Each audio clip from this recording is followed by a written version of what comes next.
ত্রিপুরার বামুটিয়া এলাকায় অবৈধভাবে সীমান্ত পেরিয়ে প্রবেশের অভিযোগে এক বাংলাদেশি যুবককে আটক করল স্থানীয় জনতা। তার কাছ থেকে উদ্ধার হয়েছে 10,000 বাংলাদেশি টাকা। তবে পুরো ঘটনায় সীমান্তরক্ষী বাহিনী বিএসএফ এর ভূমিকা নিয়ে উঠছে একাধিক প্রশ্ন। অভিযোগ, খবর দেওয়া হলেও বিএসএফ কার্যত উদাসীন ভূমিকা পালন করছে, ফলে ক্ষোভে ফুঁসছে স্থানীয় বাসিন্দারা। ঘটনাটি এয়ারপোর্ট থানাধীন তেবারিয়া বিওপি এলাকায় সীমান্ত সংলগ্ন অঞ্চলের স্থানীয় হাতে আটক হওয়া যুবকের নাম বিল্লাল শেখ। তার দাবি, বাংলাদেশের রাজশাহী জেলার চাপাই থানা এলাকায় তার বাড়ি। তল্লাশি চালিয়ে তার কাছ থেকে 10,000 বাংলাদেশি টাকা উদ্ধার করা হয়। ধৃত যুবক জানায়, সে আগরতলার রামনগরে কাজ করত এবং দালালের মাধ্যমে 8,000 টাকার বিনিময়ে সীমান্ত পার হওয়ার চেষ্টা করছিল। তার সঙ্গে আরো 3 জন ছিল বলেও দাবি করে সে। তবে স্থানীয়দের অভিযোগ, যুবকের বক্তব্য বারবার বদলাচ্ছিল এবং সে ইচ্ছাকৃতভাবে বিভ্রান্ত করার চেষ্টা করছিল। রাজ্যের কোন দালাল এই চক্রের সঙ্গে জড়িত সে বিষয়ে মুখ খুলতে চায়নি ধৃত যুবক। সবচেয়ে বড় প্রশ্ন উঠছে বিএসএফ এর ভূমিকা নিয়ে। অভিযোগ, স্থানীয় তেবারিয়া বিওপিতে যোগাযোগ করলেও বিএসএফ এর এই ঘটনা তৎপরতা দেখায়নি, বরং পুরো বিষয়টি এড়িয়ে যাওয়ার চেষ্টা করা হয় বলেও দাবি এলাকাবাসীর। স্থানীয়দের কটাক্ষ, যদি সাধারণ মানুষ পাহারা না দিত তাহলে হয়তো অনুপ্রবেশকারী অনায়াসেই সীমান্ত পেরিয়ে চলে যেত। সীমান্ত সুরক্ষার দায়িত্বে থাকা বাহিনীর এমন নিষ্ক্রিয় ভূমিকায় এলাকায় তীব্র ক্ষোভ ছড়িয়েছে। পরবর্তীতে স্থানীয়রাই আটক যুবককে এয়ারপোর্ট থানার পুলিশের হাতে তুলে দেয়। উল্লেখ্য, সম্প্রতি বামুটিয়া এলাকায় একাধিক গরু চুরির ঘটনার পর থেকে এলাকায় আতঙ্ক ও উত্তেজনা বাড়ছিল। এই অবৈধ অনুপ্রবেশকারীর ঘটনার আটকের ঘটনাকেই ঘিরে নতুন করে চাঞ্চল্য ছড়িয়েছে গোটা এলাকায়। বর্তমানে পুলিশ ধৃত যুবককে জিজ্ঞাসাবাদ করছে এবং এর সঙ্গে আরো কোনো বড় পাচার চক্র বা অনুপ্রবেশ চক্র জড়িত রয়েছে কিনা তা খতিয়ে দেখা হচ্ছে।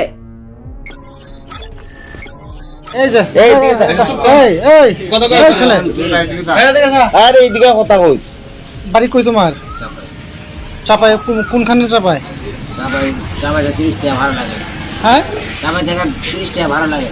চাপাই থেকে চাপাইটা কোন ভারতে না বাংলাদেশে? বাংলাদেশে। কোন জেলায়? কোন জেলায়? রাজশাহী জেলা, চাপাই থানা। চাপাই থানা। তুমি এখানে কিভাবে আইছো?